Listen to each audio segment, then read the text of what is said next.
हे हो काया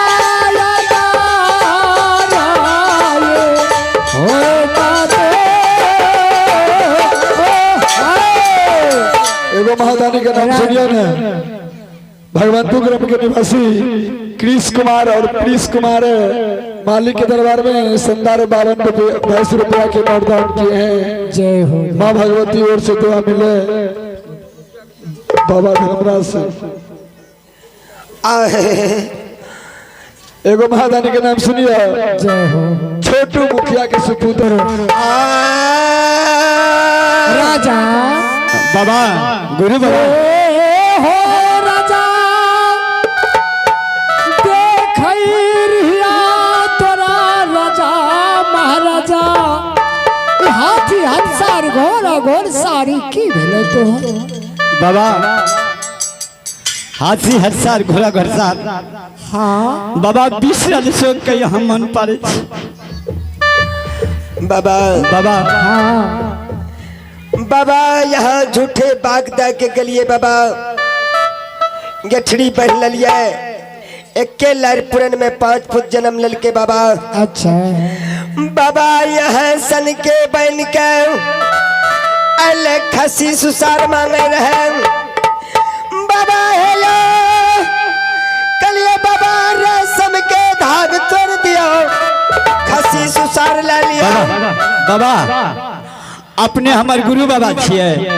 हाँ बाबा गुरु बाबा छिए हमार गुरु बाबा कह दिल करे जे दिन हमें कदली से घूर के ये राजा ते दिन तोरा हम चिन्ह दिखा देबा। बाबा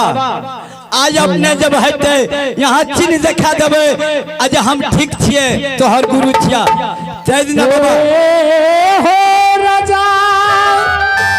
हे हो अब तक हमारा नहीं चिन्हला तेरे गुरु हमें छिया। हम बाबा हम विश्वास दिल में नहीं करे छे बाबा आई अपने नहीं त्यागो ठेक के पर से ठेक के बाबा गले। एगो महादानी के नाम सुनिए न जनार मुखिया की सुपुत्री कीर्ति कुमारी मालिक के दरबार में शानदार 21 रुपया और 5 चॉकलेट दान दल के माँ भगवती के जय माँ भगवती यह प्रीति कुमारी के यरुदा के पूरा करिए विद्या के भंडार दी है मैयो भंडारी भर के रखिए बाबा भोला बाबा। तेरा मैयो ना झूलल को तेरा बापो ना झूलल को तेरा मैयो ना झूलल को तेरा बापो ना झूलल को तेरा नहीं झूलल तेरा झूला ला सुंदला ला ला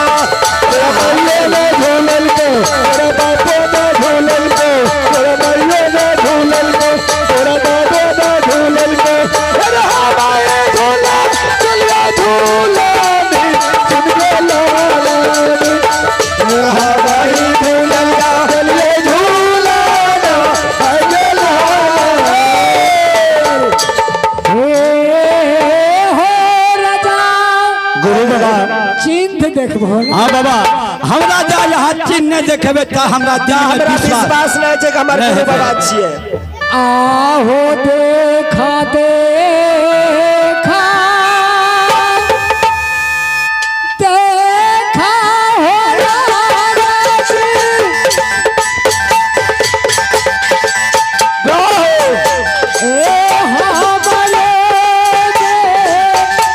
चिन्ह हो देखियो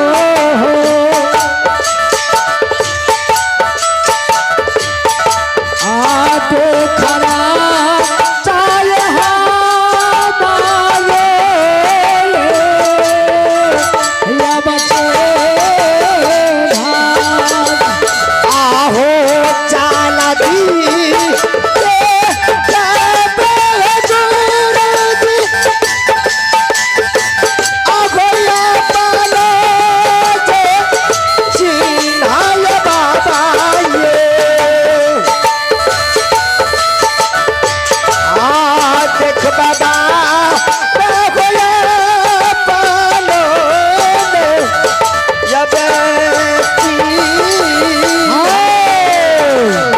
राजा बाबा देखा कुलिया उड़ी में हम हमर चिन्हिए रानी हाँ स्वामी जी जरूर अपन गुरु बाबा से देख लो गुरु बाबा जरूर हाँ जरूर से गुरु बाबा गुरु बाबा हो राजा यहाँ का गुरुआ उमरी के चीन यही दुनिया संसार में मरत भुवन में चलता। गुरु बाबा हाँ ठीक है अब हमरा दिल में विश्वास भा गए गुरु बाबा मुझे एगो बात कहियो हाँ हमरा बाबा केजली के समाचार कही दियो 12 बरस यहाँ केजली में बाबा रहिए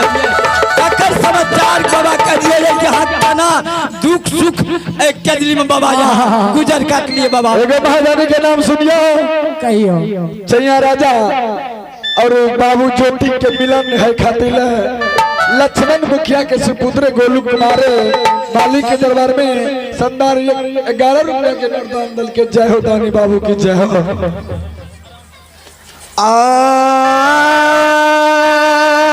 हे राजा अपन दुख सुख भुला गेलो हमर दुख सुख तोरा याद रह गेलो। हाँ बाबा यहाँ का केजली में 12 बरस पड़ गए बाबा एकरे कहे गुरु बाबा के यहाँ दिक्कत दुख सुख के केजली के समाचार पूछ लेबे गुरु बाबा तो हमरो दिल में विश्वास रह बाबू हाँ बाबा हे राजा केतली बन में हमरा कोनो चीज के कमी नहीं। ठीक है बाबा बाबू हे हो तर गुलाब के तेल गलैचा लागल रहे और तर गुलाब के तेल सिटल रहे वही पर सब दिना सुतिए बैठे है बाबा के हो बाबू आपन कुशल समाचार बतवा जे राजा से रंग भागल हो बाबा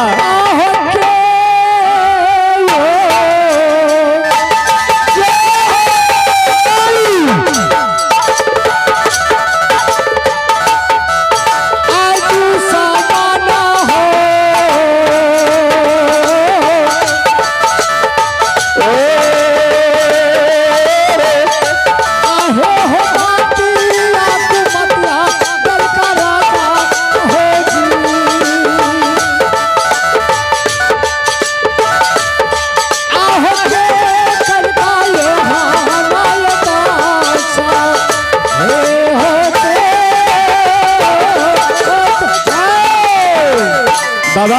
बाबू बाबा यहाँ कहने के लिए रे ए राजा जब तू झूठे विश्वास दिल में बन गए हो हमें झूठे तोरा बाक देने के लिए बाबा ये अपने के वचन रह गए बाबा 5 गो पुत्र भगवान जरूर दिलिए अच्छा महज बाबा 5 गो पुत्र जरूर दिल के अच्छा जाके बाबा जे कनिटा हंसकर भेले बाबा उन्ने से भाट बखोइले बाबा अच्छा आ खसी यहाँ बन के गेलिए बाबा हाँ हाँ ये धान सोना चांदी इनाम दे दिए बाबा धन संपत्ति कुछ नहीं ले रहे अच्छा कल के हे राजा हाँ हमरा जब तोरा देना था